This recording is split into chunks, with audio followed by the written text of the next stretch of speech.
Before we begin, it's crucial to understand the following. This presentation provides general information for educational purposes only and does not constitute legal advice. I am not an attorney. Family law is incredibly complex and varies dramatically from state to state. Every personal situation is unique. You should always consult with a licensed attorney in your specific jurisdiction for advice tailored to your circumstances. It's 3 in the morning. The house is silent, but your mind is screaming. You're replaying an argument, a string of disagreements, a growing icy distance that you can no longer ignore.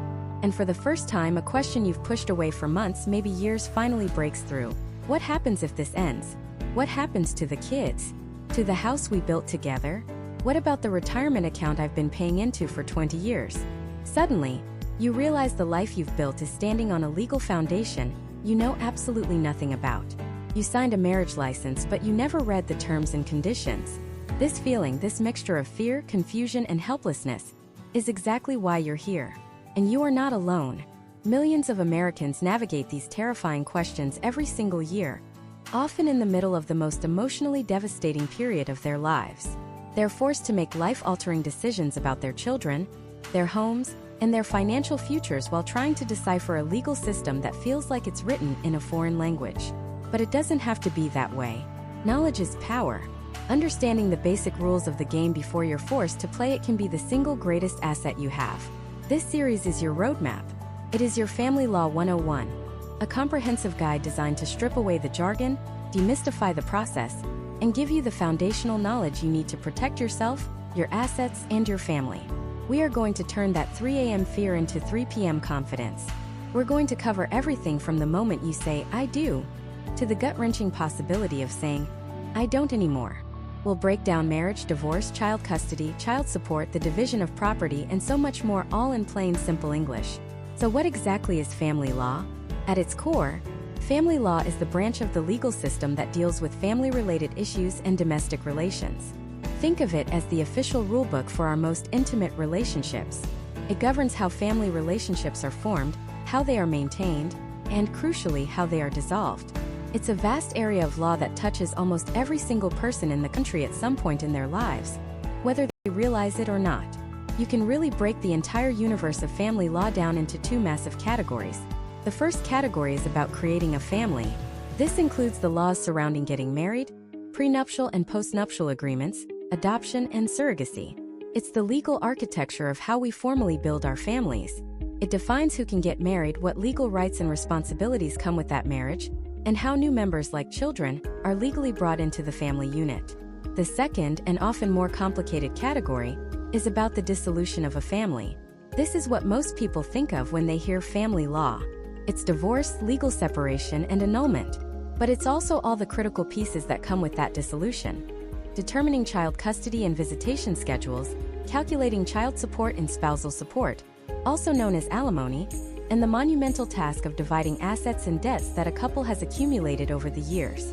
And here's something most people get wrong. They think family law only matters if you're getting divorced. That's like thinking traffic laws only matter if you get into a car crash. The rules of family law are operating in the background of your life from the moment you start a serious relationship.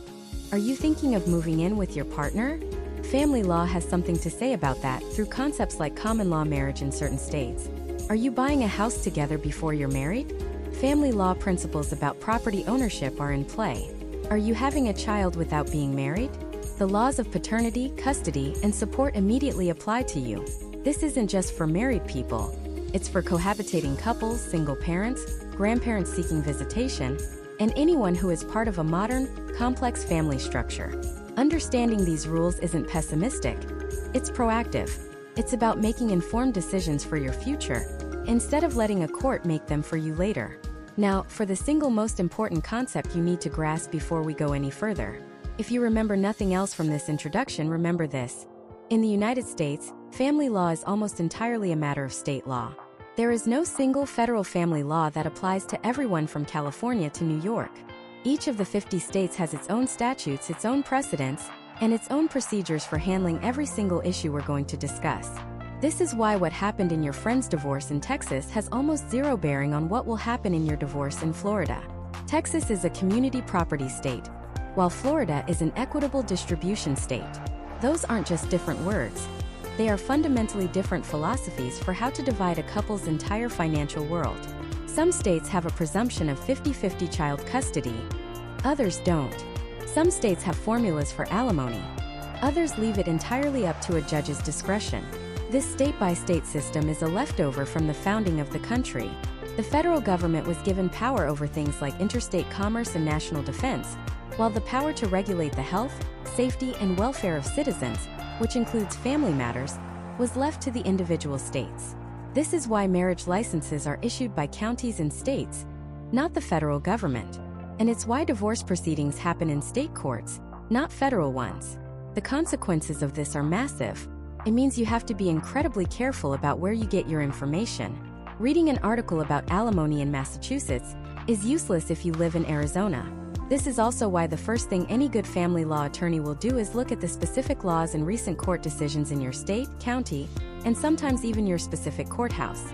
Throughout this series, I will often point out these major differences, highlighting whether a state is a community property state or an equitable distribution state, for example. But you must always remember to check the specific rules for your location. So, as we embark on this journey, think of yourself as a student learning the unique language and customs of a new country. That country is the legal system that governs your family. Our goal is to make you a fluent speaker. We will start at the very beginning with the legal act that kicks off most family law journeys: marriage. What does that piece of paper you sign at the courthouse actually mean? What rights and obligations are you taking on legally and financially the second you say "I do"? You might think it's just about love and commitment, but in the eyes of the law, it's one of the most significant contracts you will ever sign. And understanding the terms of that contract is the first step toward mastering your own future. So what exactly are the terms of this monumental contract? Unlike that software agreement you scrolled past and clicked "I agree" on, the terms of a marriage contract are written into the laws of your state. And the first rule of any contract is that both parties must be eligible to sign it. Think about it. You can't just walk into a government office and marry anyone or anything. There are rules. First, there's age. In most states, you need to be 18 and adult to get married without anyone else's permission. Now, can younger people get married? Yes, but it gets complicated. It often requires the consent of their parents, and sometimes even the approval of a judge who has to be convinced that the marriage is in the best interest of the minor. This isn't the romantic elopement you see in movies. It's a serious legal proceeding designed to protect young people. Next, you have to have the mental capacity to consent. This means you understand what marriage is and you are voluntarily agreeing to it. You can't be forced into it, and you can't be in a state where you're incapable of making a rational decision. This is why a marriage that happens while someone is heavily intoxicated, for example, can sometimes be annulled or legally voided later on. The law says you have to truly agree. Then there are two big prohibitions that exist in every single state. You cannot be married to more than one person at a time. This is the law against bigamy. If you are currently married, you must be legally divorced before you can marry someone else. And second, you cannot marry a close relative. Every state has laws, known as consanguinity laws, that list exactly which family members are off-limits, like a parent, a sibling, an aunt, or a nephew. Assuming you meet all these conditions, you're old enough, you're consenting, you're single, and you're not too closely related, you then have to follow the state's procedures. This almost always involves two steps: getting a marriage license and then having the marriage solemnized. The license is the piece of paper you get from the county clerk's office. It's your legal permission to get married. The solemnization is the ceremony itself, the moment you actually become married. It has to be performed by someone authorized by the state to do so: a judge, a justice of the peace, or a recognized minister, priest, or rabbi. After the ceremony, the signed license is returned to the clerk, and boom, your marriage is recorded and you are legally bound. But what about all those stories you hear about people who just lived together for 7 years and are suddenly considered married? This is one of the biggest and most dangerous myths in family law: the idea of common law marriage. Let me be crystal clear. In the vast majority of the United States, common law marriage does not exist. You can live with someone for 50 years, have 10 kids, share a bank account, and call each other husband and wife in front of everyone you know. And in the eyes of the law in states like California, New York, or Florida, you are still just two single people living together. Only a handful of states like Colorado, Texas, and a few others still recognize new common law marriages. And even in those states, it's not automatic. You don't just trip a 7-year wire and become married. You have to meet a strict 3-part test. First, you have to agree and intend to be married right now, not someday in the future. Second, you have to hold yourselves out to the public as a married couple, meaning you tell your friends, family, and community that you are husband and wife. You might file joint tax returns or list each other as a spouse on official documents. And third, you have to actually live together in that state. Let me tell you about a case that shows how devastating this myth can be. A woman we'll call Brenda lived with her partner, Mark, for 15 years in a state that didn't recognize common law marriage. They built a life. They bought a house together, though it was only in Mark's name to simplify the mortgage application. They raised his kids from a previous relationship. Everyone in their town knew them as Mr. and Mrs. Smith. Brenda assumed that after all that time, she had the rights of a wife. Then Mark died suddenly in a car accident without a will. Brenda was plunged into grief, and then into a legal nightmare. Because they weren't legally married, and the house was only in Mark's name, it didn't automatically go to her. Under state law, Mark's legal heirs were his children.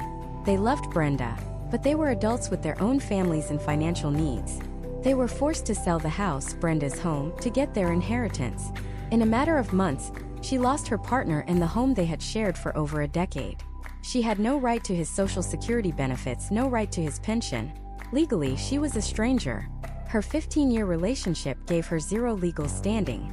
It's a brutal lesson. A long-term relationship, no matter how committed, is not a marriage in the eyes of the law unless you follow the rules. And following those rules changes everything. The moment your marriage is legally recognized, a whole new set of rights and responsibilities clicks into place, like a key turning in a lock.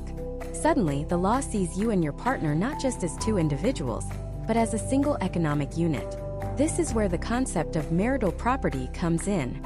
Generally speaking, anything you earn or acquire during the marriage becomes the property of the marital unit. It doesn't matter whose paycheck bought it or whose name is on the title. Your salary, the house you buy together, the investments you make, the law in most states presumes it belongs to both of you. This is a massive shift, and it's the foundation for how assets are divided if the marriage later ends. But the changes go far beyond money. You gain the right to make critical medical decisions for your spouse if they become incapacitated and can't speak for themselves. Imagine your spouse is in a terrible accident. The doctors come out and need to know what to do. As a legal spouse, you are the person they turn to. A long-term unmarried partner? They might not even be allowed in the room. You gain inheritance rights. If your spouse dies without a will, state law automatically designates the surviving spouse to receive a significant portion, if not all, of their estate. Without a marriage certificate like Brenda, you could get nothing. You also gain access to a host of benefits. The ability to file taxes jointly, which can often save you money, the right to be covered under your spouse's health insurance, and the ability to collect spousal and survivor benefits from Social Security. These are tangible, life-altering advantages that are reserved exclusively for legally married couples. This is why, from a legal perspective, marriage is such a powerful tool. It provides a pre-packaged bundle of protections and rights that are designed to support and stabilize the family unit. But what if that pre-packaged bundle doesn't quite fit your life? What if you're coming into the marriage with significant assets of your own, or children from a prior relationship you need to protect? What if you own a family business that you want to keep in your family no matter what happens? This is where the idea of a prenuptial agreement, or a prenup, comes in. And I know what you're thinking. A prenup sounds unromantic. It sounds like you're planning for failure before you've even begun. But I want you to reframe that. A prenup isn't about planning for divorce. It's about customizing your marriage contract. It's you and your partner sitting down as two rational adults, in love and committed to a future together, and saying, the standard state contract is good, but let's create some specific rules that work better for our unique situation. It's about communication and transparency. It's about removing uncertainty from the future, so you can focus on building your life together without those what-if questions lingering in the back of your mind. You're essentially defining the financial terms of your partnership upfront, just like business partners would before launching a company. It ensures that if the worst does happen, you've already made the hardest decisions during a time of love and respect, not in the middle of a painful and emotional separation. It's a tool for clarity, not a prediction of doom. So you've chosen your partner. You've followed the rules to create a legally binding contract. Whether you've stuck with the state's default terms or customized them with a prenup, you are now a legal, economic, and social unit. But what happens when that unit starts to fracture? What happens when the promises made on that wedding day are broken, and the contract needs to be dissolved? Unwinding a marriage is a legal process just as formal as creating one, and it pulls every aspect of your life, your home, your money, and even your children, into the crosshairs of the family court system. And when you're in those crosshairs, the very first question the system asks isn't who gets the house, or who gets the kids. The first fundamental question is why? On what legal grounds are you asking a court to formally end your marriage? This is where we encounter one of the most significant shifts in modern family law: the concept of fault versus no-fault divorce. For centuries, to get a divorce, you had to prove your spouse did something wrong. You had to point a finger and have the evidence to back it up. Adultery, cruelty, abandonment. You had to drag the most painful, private details of your marriage into a public courtroom and prove to a judge that your spouse was the villain. It was messy, expensive, and deeply traumatic. Then in 1969, California passed the nation's first no-fault divorce law, and over the next few decades, every state in the union followed suit in some form. This was revolutionary. No-fault divorce means you no longer have to prove that someone was the bad guy. Instead, you can simply state that the marriage has an irretrievable breakdown or has suffered from irreconcilable differences. Think about what that means. It's a legal acknowledgement that sometimes marriages just end. People grow apart. The love fades. The partnership ceases to function. You don't need to have a dramatic betrayal to justify wanting to move on with your life. This change dramatically reduced the animosity and mudslinging that used to define the divorce process. It allows a couple to say, "This isn't working anymore," without having to legally destroy each other's character in the process. Today, you can get a no-fault divorce in all 50 states. For the vast majority of people, this is the path they will take. It's simpler, faster, and keeps the focus on the practical matters of separating two lives, rather than on a trial about who hurt whom more. So, if no fault is available everywhere, why do we even talk about fault-based divorce anymore? Because in many states, it's still an option. You might still have the choice to file for divorce on grounds like adultery, felony conviction, or extreme cruelty. And you might be asking, why on earth would anyone choose that path if the easier no-fault option exists? The answer almost always comes down to strategy. In some states, proving fault can influence other parts of the divorce decree.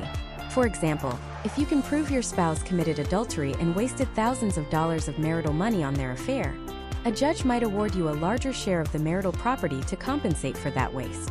Or, if you can prove extreme cruelty, it could potentially impact a judge's decision on child custody, especially if that cruelty also affected the children. Filing on fault grounds is a high-stakes gamble. It is an accusation, and it instantly makes the divorce more contentious.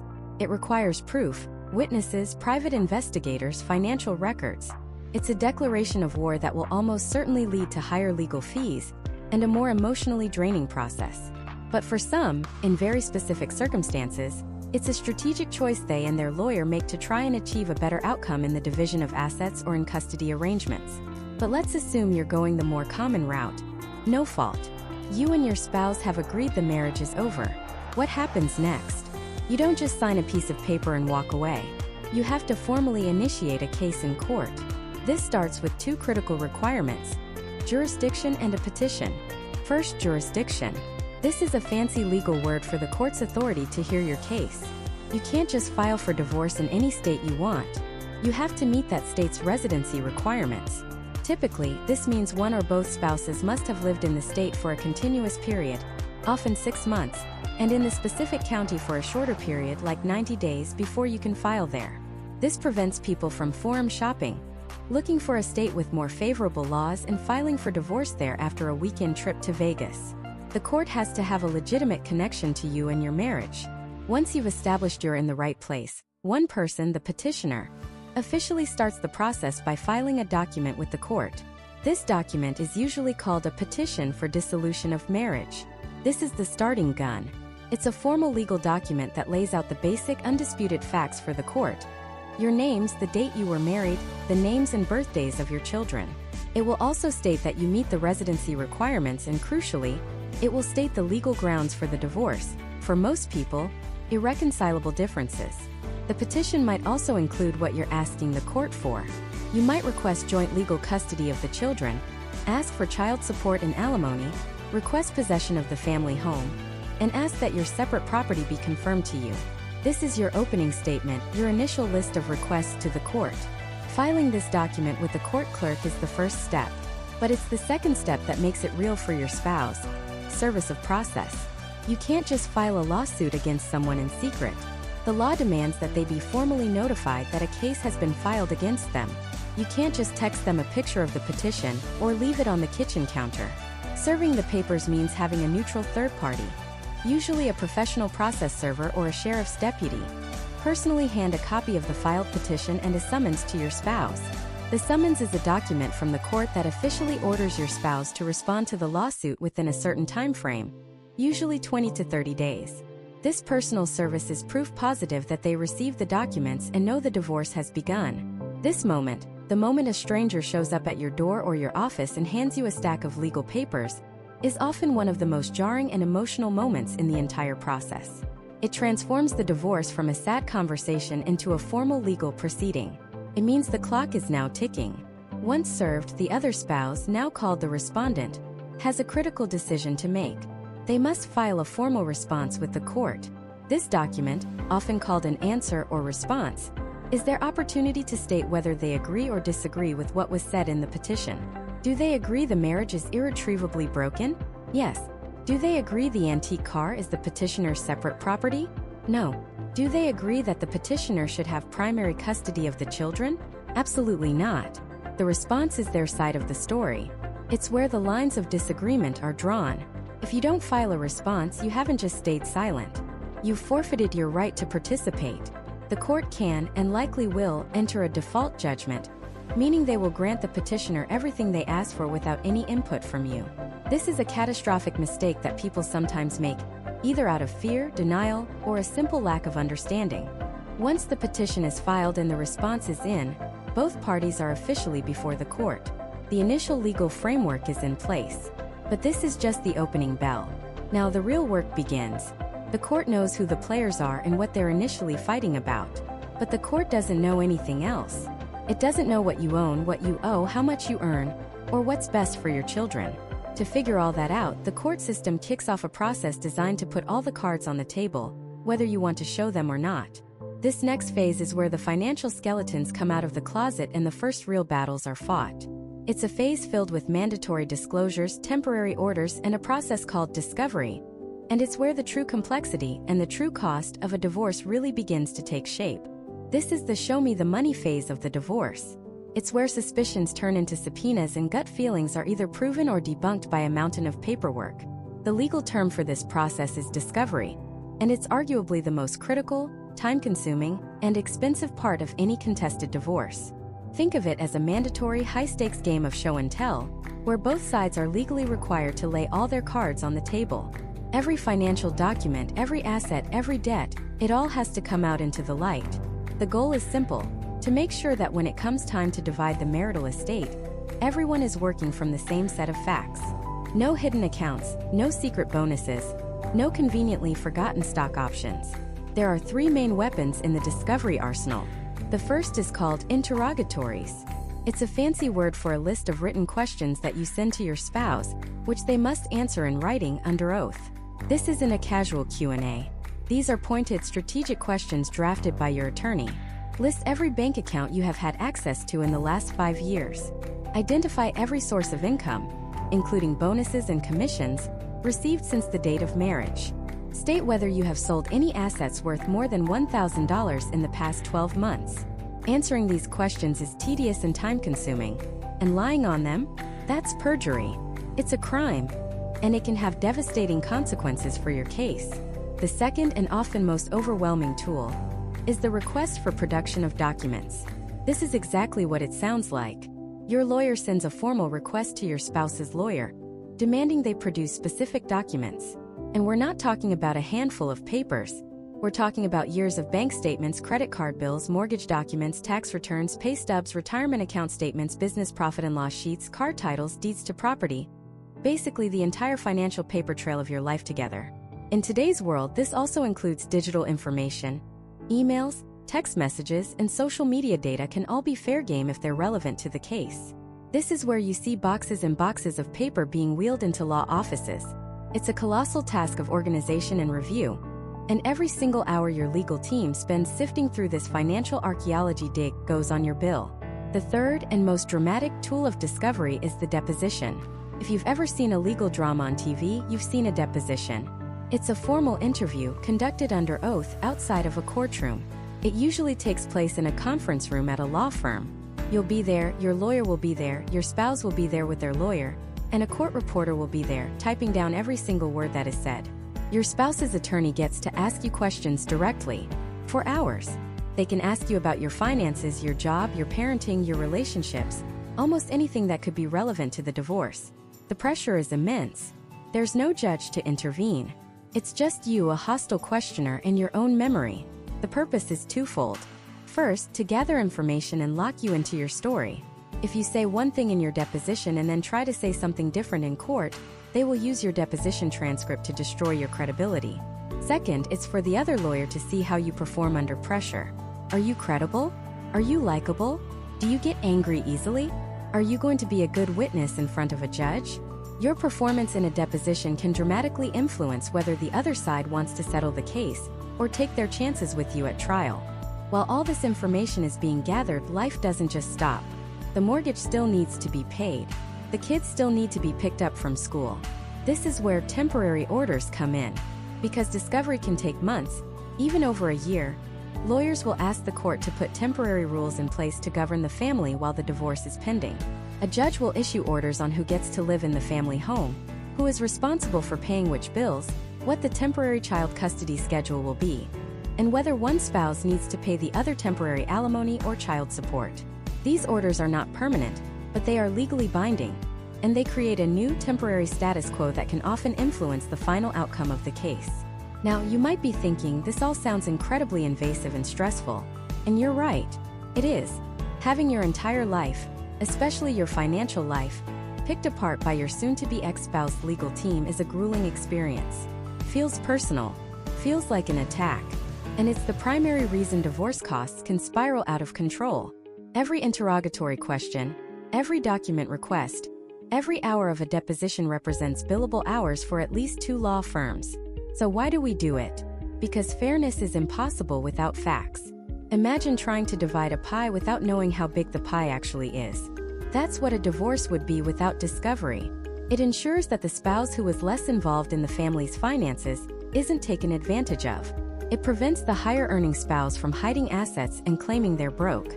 Discovery is the great equalizer.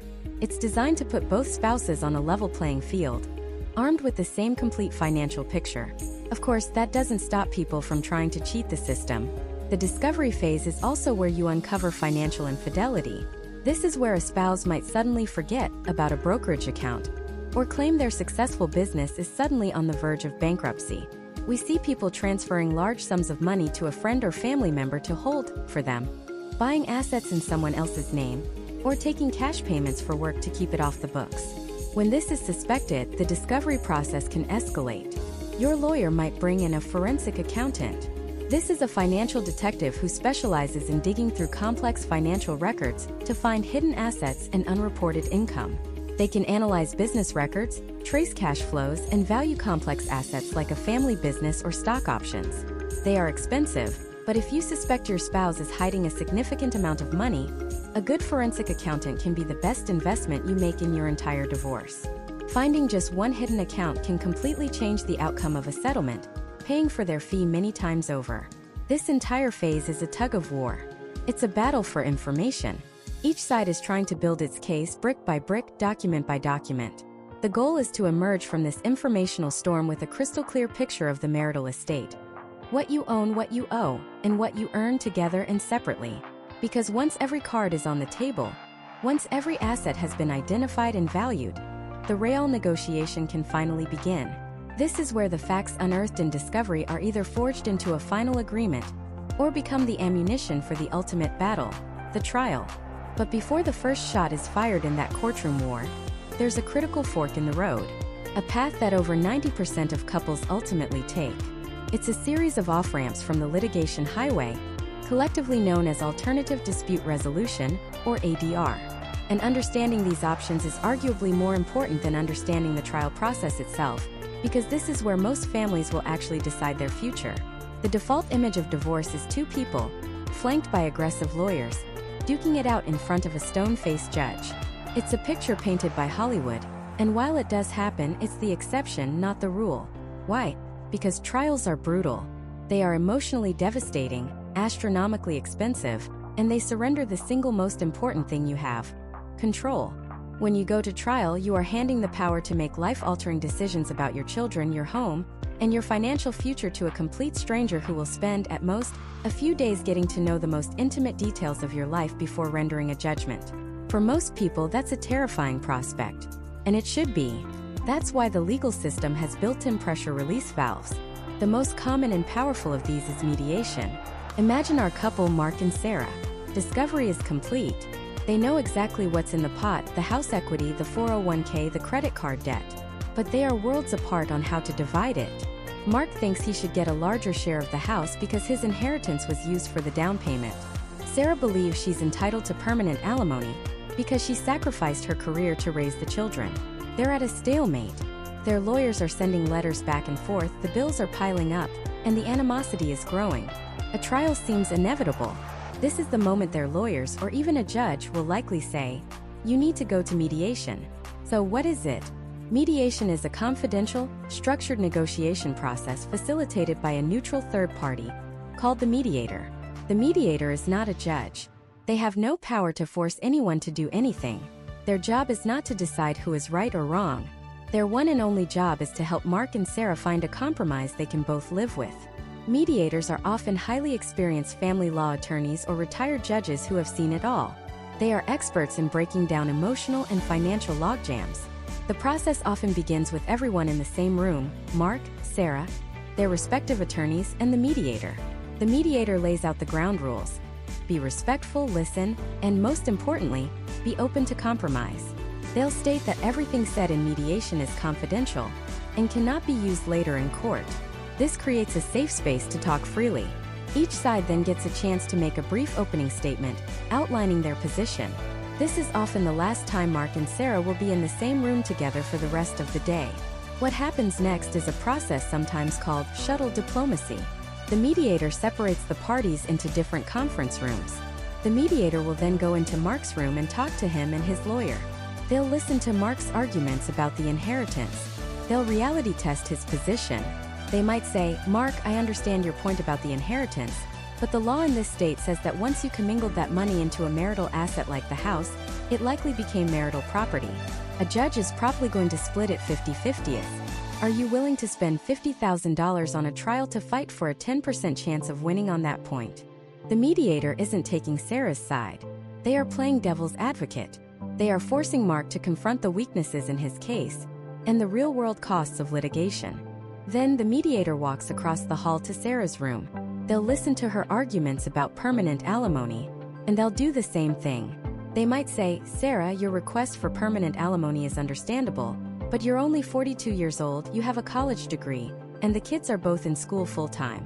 The trend in courts right now is rehabilitative alimony, giving you support for a few years to get back on your feet, not for life." A judge is highly unlikely to grant a permanent award. Is there another way we can get you the security you need? Maybe a larger share of the 401k. This back and forth can go on for hours. The mediator carries offers, counteroffers, and creative solutions between the rooms.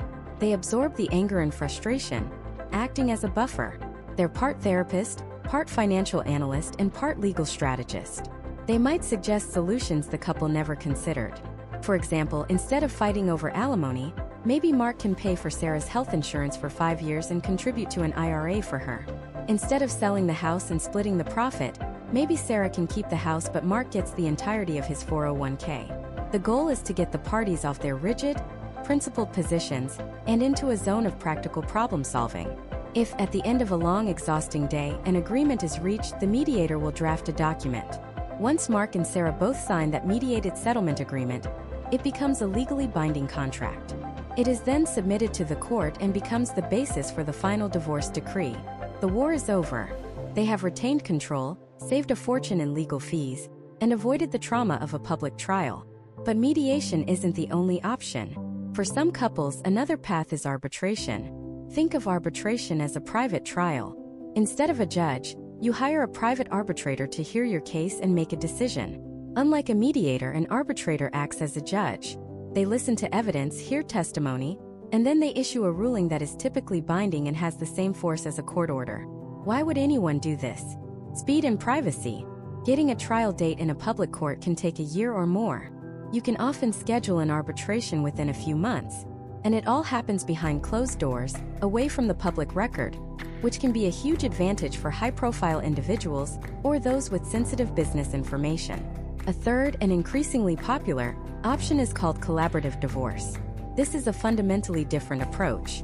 From the very beginning, both parties and their specially trained collaborative attorneys sign an agreement that they will not go to court.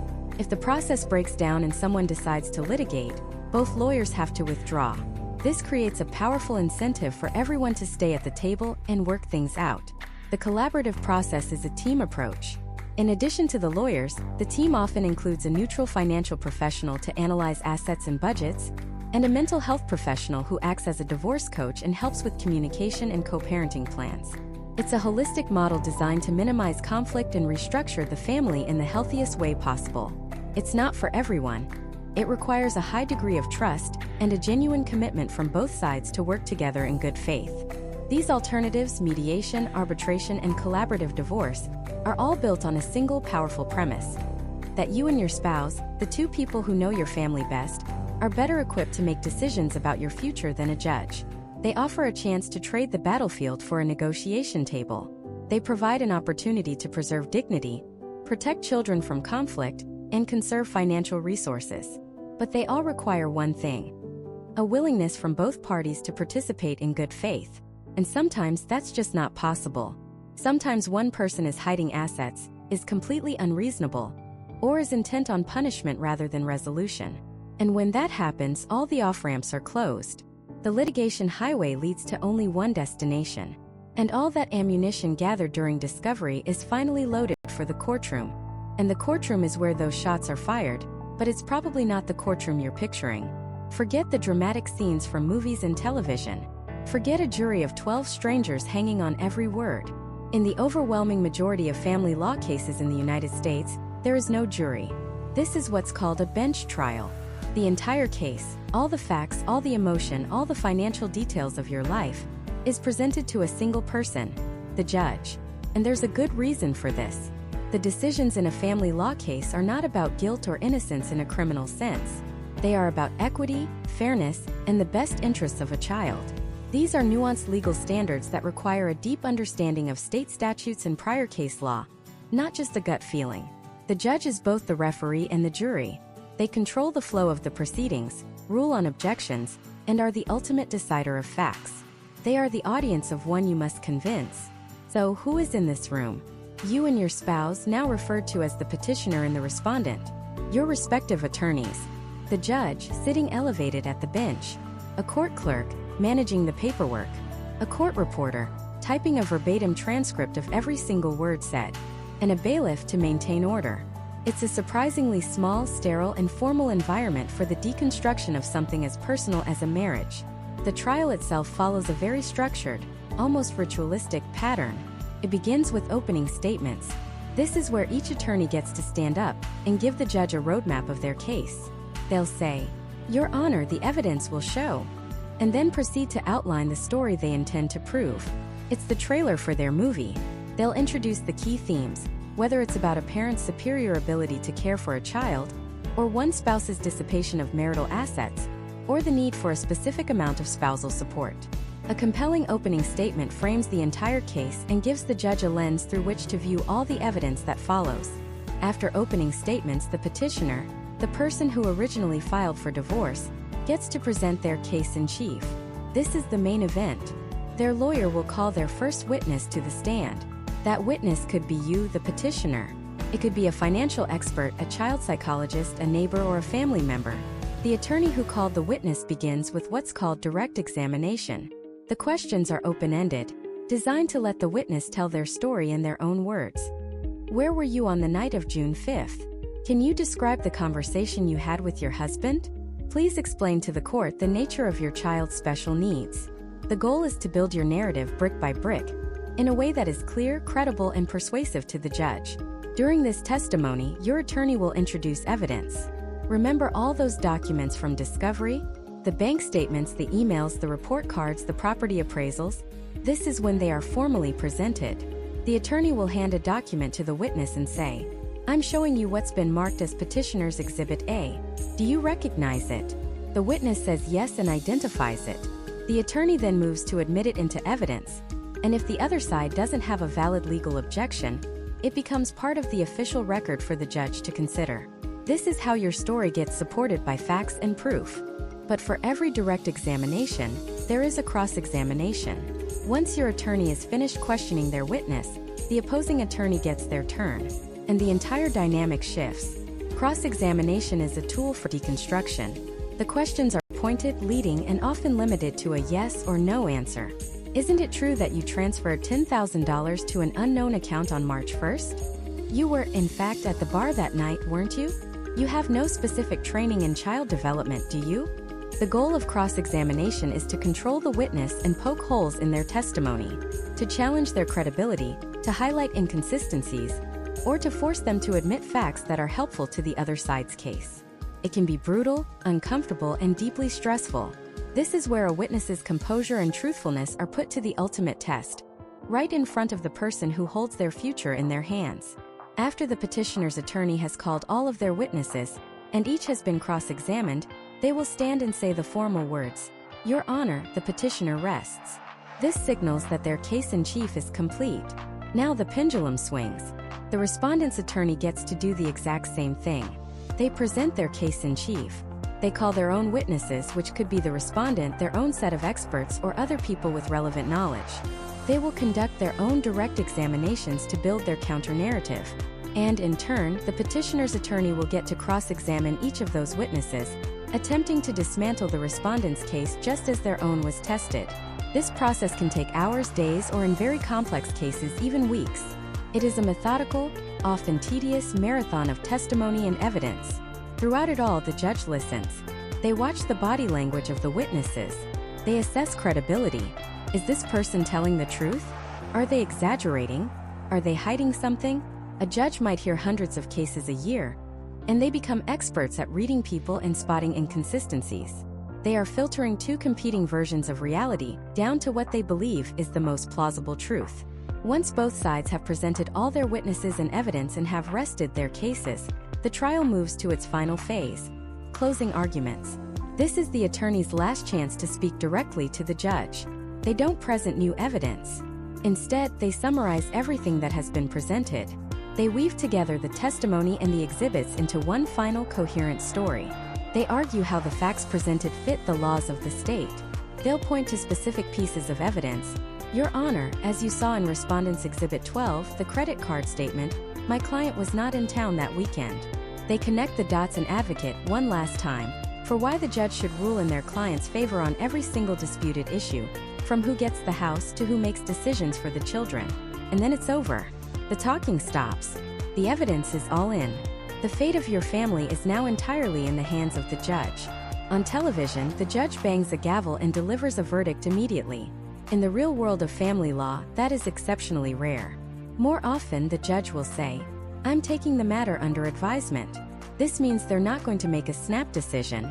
They're going to go back to their chambers, review the mountain of exhibits, read through their personal notes, perhaps even review the court reporter's official transcript, and carefully consider all the legal arguments. Then, sometime later, it could be a week, a month, or sometimes even longer, a written decision will be issued. That written decision, known as the final judgment or decree of divorce, isn't just a piece of paper. It is a legally binding court order that will dictate the financial and parental landscape of your life for years to come. And it's what's inside that order that truly matters. The first thing you need to understand is that this final order is essentially the blueprint for your new, separate life. It's a detailed instruction manual, negotiated by you and your spouse or dictated by a judge, that covers the three great pillars of any divorce: your property, your financial support for each other, and if you have them, your children. Let's start with the first pillar: dividing the stuff, the assets and the debts. This is where the United States splits into two very different legal philosophies. You're either in a community property state or an equitable distribution state. It's a critical distinction that can mean the difference of hundreds of thousands of dollars. Community property states, think California, Texas, Arizona, and a handful of others, operate on a simple, powerful idea. Anything acquired during the marriage from the day you said, "I do," until the day you separated is considered owned 50-50 by both of you. It doesn't matter whose paycheck bought it. It doesn't matter whose name is on the title. Your salary, your spouse's bonus, the house you bought together, the retirement account you funded, it's all part of the community pot. And when you divorce, that pot is split right down the middle. 50-50. It's a clean mathematical approach. Now, most states, the vast majority in fact, are equitable distribution states. And this is where things get much more subjective. The word equitable sounds nice, but here is one of the most important things you will ever hear about family law. Equitable does not mean equal. It means fair. And what a judge thinks is fair can be a very, very different thing from a 50-50 split. In an equitable distribution state, a judge will look at a whole host of factors to decide how to divide the marital property. They'll look at the length of the marriage. A 2-year marriage is going to be treated very differently than a 25-year marriage. They'll look at the age and health of each spouse. They'll consider each person's income and earning potential. Did one spouse give up a career to raise children and manage the household? That contribution, while not salaried, has immense economic value, and the court will recognize that. They'll look at who will have custody of the children. Often, the parent who will be the primary caretaker might be awarded the family home to provide stability for the kids, even if it means the other assets have to be divided differently to make things fair. So if you bought a house during the marriage in New York, an equitable distribution state, the judge isn't automatically going to order it sold and the profit split. They might give it to one spouse and offset that value by giving the other spouse a larger share of the retirement accounts. Or they might order it sold, but give one spouse 60% of the proceeds because of their contributions or needs. It's a complex puzzle, and the judge's job is to put the pieces together in a way they deem just. And remember, this isn't just about the assets. It's about the debts. The mortgage, the car loans, the $20,000 in credit card debt. That all gets divided too. In a community property state, that debt is usually split 50-50. In an equitable distribution state, the judge will decide who is better equipped to pay it or who was responsible for racking it up. This is a critical piece of the puzzle that many people forget until it's too late. Once the property and debts are sorted, we move to the second pillar. Spousal support, more commonly known as alimony. This is one of the most contentious and misunderstood parts of divorce. The word itself conjures images of lifelong payments and financial punishment, but its modern purpose is far more practical. The goal of alimony isn't to punish the higher-earning spouse or reward the lower-earning one. It's to mitigate the unfair economic effects of a divorce. It's a recognition that a marriage is often an economic partnership. Imagine a couple. One spouse goes to medical school, becomes a surgeon, and earns a huge income. The other spouse works a part-time job, raises their 3 children, manages the home, and supports the surgeon's demanding career, forgoing their own career advancement. For 20 years, they build a life together based on this dynamic. Then they divorce. Is it fair for the surgeon to walk away with their massive earning capacity, leaving the other spouse, who has been out of the full-time workforce for 2 decades, to suddenly start from scratch? The law says no. Alimony is designed to be a bridge. It can come in several forms. There's temporary support, paid while the divorce is pending. There's rehabilitative support, which is the most common form today. This is a set amount of money paid for a specific period of time, say 3 or 4 years, to allow the lower-earning spouse to go back to school, get training, or re-enter the workforce and become financially independent. Then there's permanent or long-term support, which is becoming much rarer and is typically reserved for very long marriages, often 20 years or more, where one spouse is of an advanced age or has a disability that prevents them from working. The amount and duration of alimony are determined by many of the same factors as property division. The length of the marriage, the standard of living during the marriage, income disparity, and each spouse's needs and ability to pay. Finally, we arrive at the third and most important pillar, the children. When a judge makes decisions about children, they are guided by one single, overarching principle: the best interests of the child. Every decision flows from that single doctrine. It's not about what's best for the parents, what's convenient for them, or what they think they deserve. It is all about the child. This breaks down into 2 key areas: custody and support. Let's start with custody, which itself has 2 parts. Legal custody and physical custody. This is another area where confusion reigns. Legal custody is about decision-making. Who gets to decide on the child's school, their doctor, their religious upbringing, whether they can get a driver's license. In the vast majority of cases, courts award joint legal custody. This means both parents have an equal say in the major decisions of their child's life. The court wants both parents involved, and it forces them to communicate and co-parent. Physical custody is about where the child lays their head at night. This can be sole physical custody, where the child lives with one parent most of the time and has visitation with the other, or it can be joint physical custody, where the child splits their time more or less equally between both parents' homes. The trend is moving towards joint physical custody, but it's entirely dependent on the circumstances. The court will look at who has been the primary caregiver, the stability of each parent's home, the child's wishes if they are old enough, and anything else that impacts the child's well-being. Then there's child support. Unlike alimony, which can be highly subjective, child support is a mathematical formula. Each state has a specific guideline and calculator. You plug in each parent's income, the number of overnights the child spends with each parent, the cost of health insurance and childcare, and the calculator spits out a number. It's designed to be predictable and straightforward, ensuring the child's financial needs are met by both parents in proportion to their income. So, this final decree, this blueprint, it will contain detailed orders on all of this. It will list every asset and debt and state who gets what. It will specify the exact amount of alimony, if any, and for how long it must be paid. It will lay out a detailed parenting plan, a schedule dictating who has the children on which days, which holidays, and which vacations. It will state the precise amount of child support to be paid each month. It is the rulebook for your post-divorce life. But what happens when that blueprint is ignored? When one person decides the rules, the court orders don't apply to them. That's when the paper order meets the harsh reality of enforcement, and when things can get truly complicated. A court order, whether it's for child support or a custody schedule, can feel like the final word. A solid, legally binding document that lays out the new rules of your life. But in reality, that piece of paper is only as strong as the willingness of both parties to follow it. It has no inherent power. It can't physically take money from a bank account or force a parent to show up for an exchange. The order itself is just a map. Enforcement is the engine you need when someone decides to drive off the road. Let's imagine a common scenario. Sarah has a court order stating her ex-husband, Mark, must pay $1,000 a month in child support. The first few months are fine. Then a payment is late. Then a payment is missed entirely. Sarah calls, she texts. Mark has endless excuses. His car broke down, his hours got cut, a big bill came up. But at the same time, Sarah sees pictures on his social media of a weekend trip to Vegas, a new big screen TV, and dinners out with friends. The frustration is immense. She has the order, the judge's signature is right there in black and white, but the money isn't in her account to buy groceries for their kids. The paper feels worthless. This is where enforcement begins. Sarah's first formal step isn't to call the police. It's to go back to the court. She would file what's called a motion for contempt.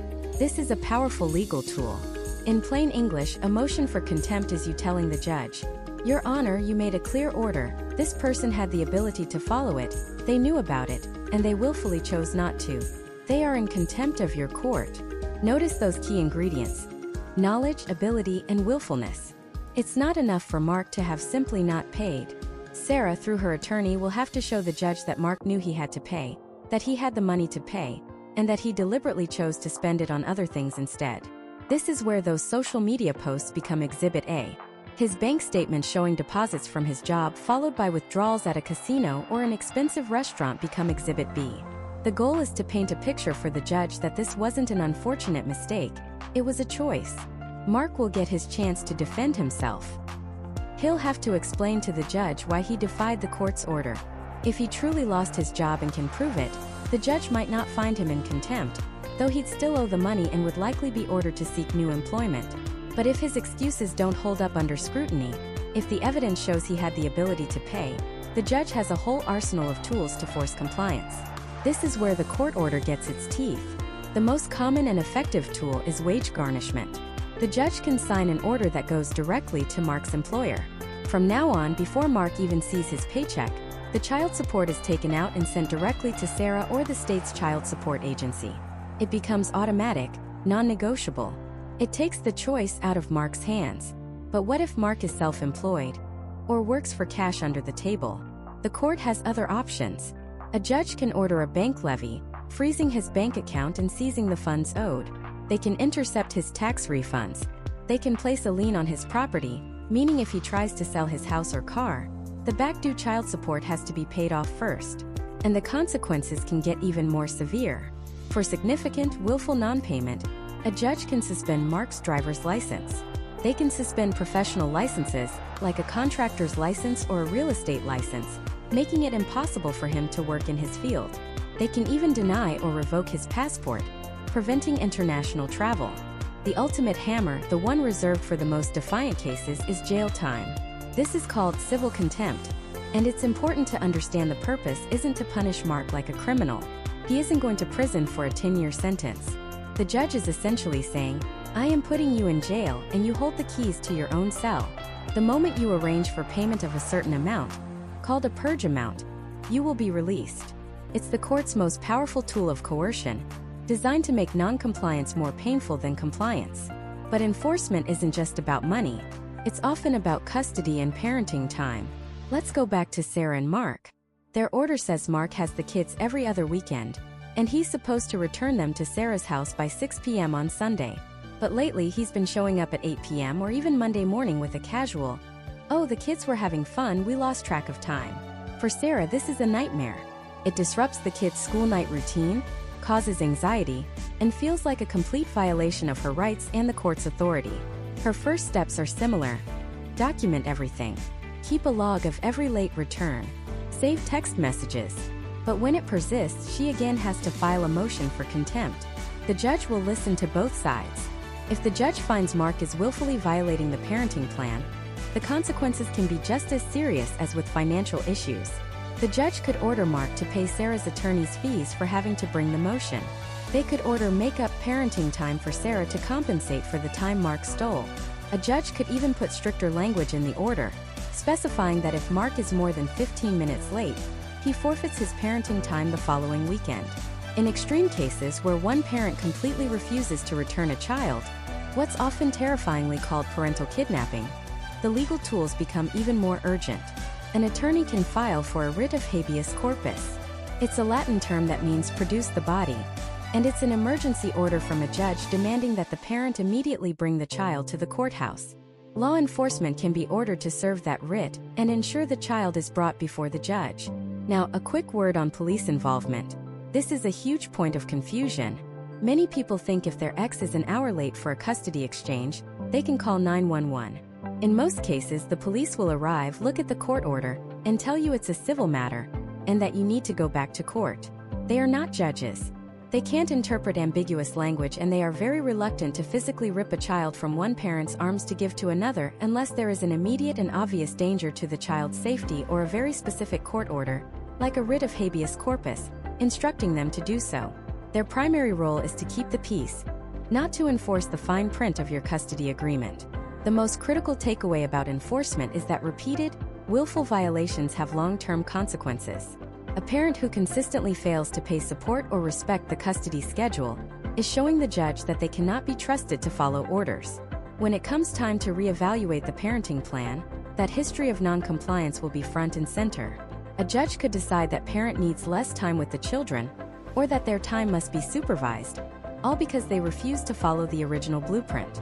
This is why having a clearly written, unambiguous order is so vital in the first place. An order that says reasonable parenting time is a recipe for conflict. An order that says every other weekend from Friday after school until Sunday at 6 p.m. is clear, and therefore it is enforceable. Enforcement is the process of turning the paper order into a real-world reality, using the power of the court to compel a person to do what they are legally required to do. It can be a slow, frustrating, and expensive process, but it's the essential mechanism that ensures a court order is more than just a suggestion. It's the law. But what if the problem isn't that someone is breaking the rules, but that the rules themselves no longer make sense?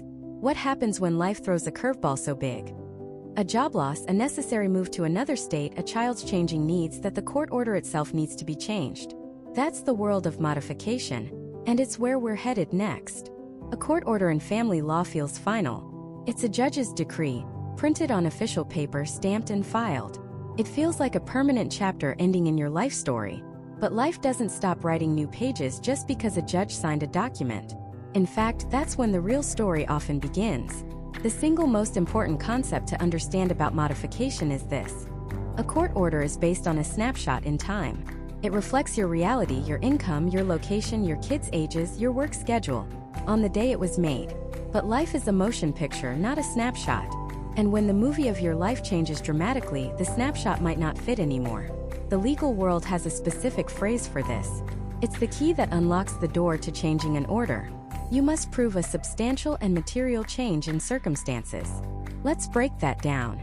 Substantial and material doesn't mean your gas bill went up. It doesn't mean your ex was 10 minutes late for a pickup.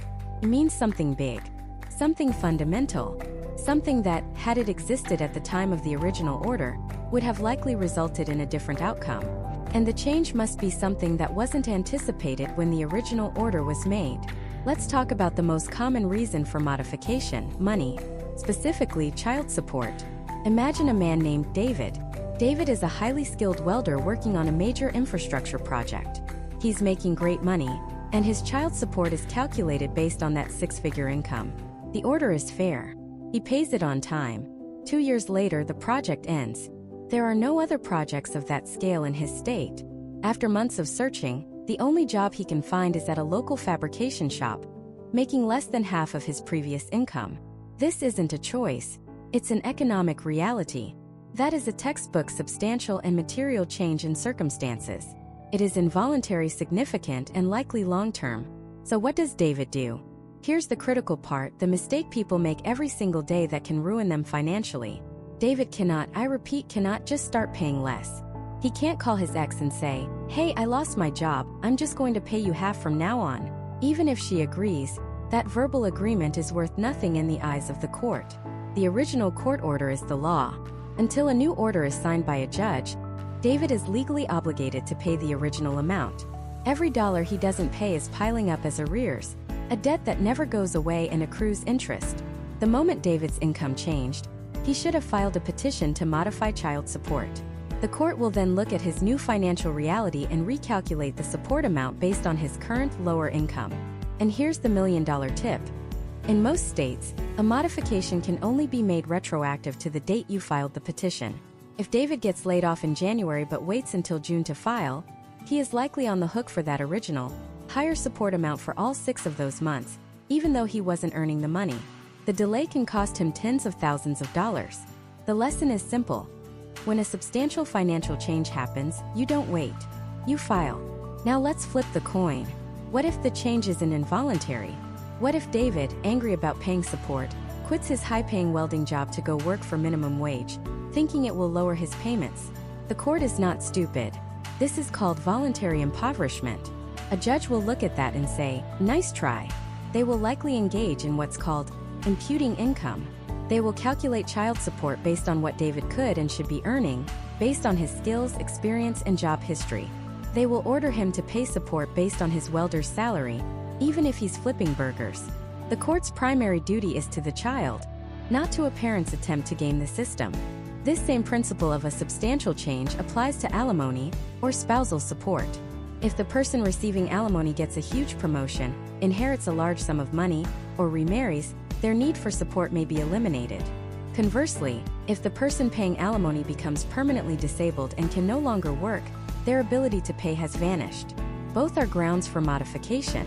However, there's a crucial catch with alimony.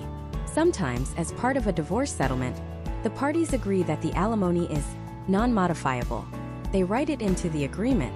If that phrase is in your decree, you have locked it in for better or for worse. It's a permanent deal no matter what life throws at you. This is one of the most critical clauses to look for before you ever sign a final agreement. But the most complex and emotionally wrenching modifications are not about money. They're about the children's lives. They're about custody and parenting time. Here the standard is even higher. You don't just need a substantial change in circumstances. You must also prove that changing the order is in the best interest of the child. The child's welfare is the North Star that guides every single decision a judge makes. Let's imagine a mother, Emily. She has a 50-50 custody arrangement with her ex-husband. They live 10 minutes apart, and the kids, ages 8 and 11, are thriving. Then Emily, who is a specialized nurse, is offered her dream job. It's a management position at a world-renowned children's hospital. It comes with a huge raise, better hours, and incredible opportunities. The catch? It's 800 miles away in another state. This is a relocation case, one of the toughest fights in family law. Emily has a good faith reason to move. It's an amazing opportunity that will ultimately benefit her and the children. But the move will fundamentally destroy the current 50-50 parenting plan. The father will no longer be able to see his children every other week. His role will be instantly changed from a daily parent to a vacation dad. So what does a court do? It's a heart-wrenching balancing act. The judge will ask a series of hard questions. What is the real reason for the move? Is it for a genuine opportunity? Or is it a hidden attempt to cut the other parent out of the children's lives? How will the move impact the children's emotional, educational, and social well-being? Can a new realistic parenting plan be created that preserves a strong bond with the non-moving parent?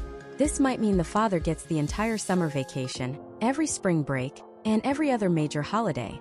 The court will look at the child's age and, if they are mature enough, may even consider their preference. There is no easy answer. The court has to weigh the potential benefit to one parent against the definite harm to the other parent's relationship with the child. Whether it's support or custody, the process is the same.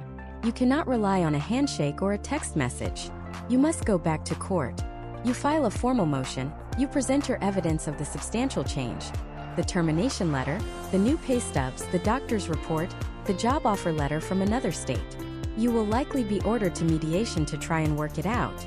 But if you can't agree, a judge will make the decision for you. The key takeaway is this: your family court order is not a life sentence carved in granite. It's a living document designed to reflect reality, but it only changes when you take formal legal action. It bends to the major unforeseen turns in the road of your life, but only if you hold the map and steer it back to the courthouse. We've talked about building new lives after a marriage ends. But what happens when the problem isn't a separation but a threat? What happens when one family member's actions put another in danger? The most urgent and often frightening part of family law is the protective order. And that's exactly where we're going next. A protective order, often called a restraining order, is a legal tool designed to create a wall of safety around a person. It's a court order that tells an individual they must stop certain actions, like harassing, threatening, or abusing someone. And most importantly, it orders them to stay away. The core idea is simple: to break a cycle of harm before it escalates. There are generally two stages to this process. The first is the emergency or temporary protective order. This is the rapid response. A person, the petitioner, can go to court, often without the other person, the respondent, even being there. This is called an ex parte hearing. They present their evidence, testimony, police reports, threatening texts, photos, and explain to a judge why they are in immediate danger. If the judge believes there's a credible threat, they will issue a temporary order on the spot. This order is legally binding as soon as it's served to the respondent by law enforcement. It's a legal stop sign, effective immediately, typically lasting for a couple of weeks until a full hearing can be scheduled. That full hearing is the second stage. This is where both the petitioner and the respondent have the opportunity to appear before the judge and tell their side of the story. The respondent can present evidence and argue why the order isn't necessary. The petitioner must prove, by a standard of evidence that varies by state, that the abuse or threat occurred and is likely to happen again without the court's intervention. If the judge is convinced, they will issue a final or permanent protective order. Permanent is a bit of a misnomer. These orders don't last forever. They typically last for a set period, like 1 to 5 years, and can sometimes be renewed if the threat persists. What can a protective order do? It can order the respondent to have no contact whatsoever, no calls, no texts, no emails, no showing up at your home or workplace. It can grant the petitioner temporary possession of the shared home, forcing the respondent to move out. If children are involved, it can establish temporary custody and visitation arrangements that prioritize the children's safety. And violating a protective order isn't a family court matter. It's a criminal offense. A violation can lead to immediate arrest and criminal charges.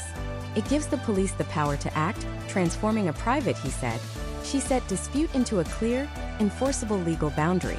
And this very raw, very real need for protection brings us to the ultimate point of this entire series. We've journeyed through the entire landscape of family law. We started with the beginning of a family unit, the legal structures of marriage and domestic partnerships, the foresight of prenuptial agreements. We navigated the difficult terrain of its dissolution, the grounds for divorce, the division of property and debt that you spent a lifetime building together. We dove deep into the most emotional territory of all, the children. We untangled the complex webs of child custody, visitation schedules, and the financial responsibilities of child and spousal support, all guided by the principle of the child's best interest. We explored the beautiful process of building a family through adoption and the legal establishment of parentage. And just now we confronted the system's most urgent function, protecting family members from harm. Looking back, you can see that family law isn't just a collection of statutes and court cases. It's a mirror reflecting our society's most fundamental values. It's the framework we've built to manage our most intimate relationships, our partnerships, our connection to our children, our financial lives, and our personal safety. It's a system designed to bring order to chaos, to provide a path forward when the way is unclear, and to protect the vulnerable when they are at their most fragile. It's messy, it's emotional, and it's profoundly, deeply human. Because at the end of the day, it's not about winning or losing a case. It's about restructuring a life. It's about finding a new definition of family, a new normal, a new foundation upon which you and your children can build a future. So, as we conclude this journey, what are the critical takeaways? What are the essential truths you should carry with you from this series? First, and most importantly, knowledge is not just power, it is peace of mind. The fear of the unknown is paralyzing. Before you started this series, the terms equitable distribution, legal custody, or ex parte order might have seemed like an intimidating foreign language. But now, you understand the concepts. You understand the map. You may not know the exact path your journey will take, but you can see the landmarks. This understanding demystifies the process, allowing you to engage with it from a position of strength and clarity, not fear and confusion. Second, documentation is your best friend. This has been a recurring theme for a reason. In the eyes of the court, if it isn't written down, it's much harder to prove it happened. From the moment you anticipate a family law issue, become a meticulous record keeper. Track your finances. Keep a journal of co-parenting issues. Save every relevant email, text message, and voicemail. Create a clear chronological paper trail. This isn't about being cynical. It's about being prepared. Your memory can fail you, especially under stress. A well-organized folder of documents never will. It is the single most effective tool you can hand your attorney. Third, and this is non-negotiable, you cannot do this alone. Trying to navigate the family court system without a qualified attorney is like trying to perform surgery on yourself after watching a few videos. The stakes are far too high. The law is incredibly complex and varies dramatically from state to state, and even from county to county. An experienced family law attorney isn't just a legal expert. They are your guide, your strategist, and your advocate. They know the local judges, they understand the nuances of the law, and they can provide the objective advice you need when your emotions are running high. Investing in the right legal counsel is investing in your future. And finally, the most important takeaway of all, always focus on the future. The legal process can easily trap you in the past, forcing you to relitigate every argument, every mistake, every hurt. But the true purpose of family law is to create a new beginning. Especially when children are involved, your focus must shift from the spouse you're divorcing to the co-parent you will be connected to for the rest of your life. It's about making decisions not based on anger or revenge, but on what will create the most stable, peaceful, and positive future for you and your children. The court case will end. The divorce will be finalized. The protective order will expire. But your life and the life of your family will continue. Make choices today that the future version of yourself will thank you for. Thank you for taking this journey with us. Our goal was to pull back the curtain on a world that affects millions of Americans, but is often misunderstood. We hope we've replaced anxiety with understanding and confusion with clarity. The road through a family law matter is never easy, but it is a road that leads to a new chapter. The law is a tool, and now you have a fundamental understanding of how that tool works. You can use it to build a new foundation to protect what matters most, and to step confidently and with knowledge into whatever comes next.